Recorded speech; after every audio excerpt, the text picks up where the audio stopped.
Значит, вот как сделал. Склеил два уголка. Там ленту поместил внутри. Вот. Баночка. Это как раз плоская нашлась. А тут заклеил тупо скотчем. Вентилятор.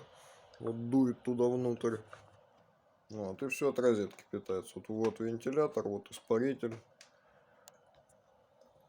Прям за 3 секунды сделал. Ну, как-то довольно годно оно работает. Прям на огонь даже похоже. О, вот тут вообще четко. А вот в середине что-то не очень. А тут дыма много. Да, вот эта часть сама круто.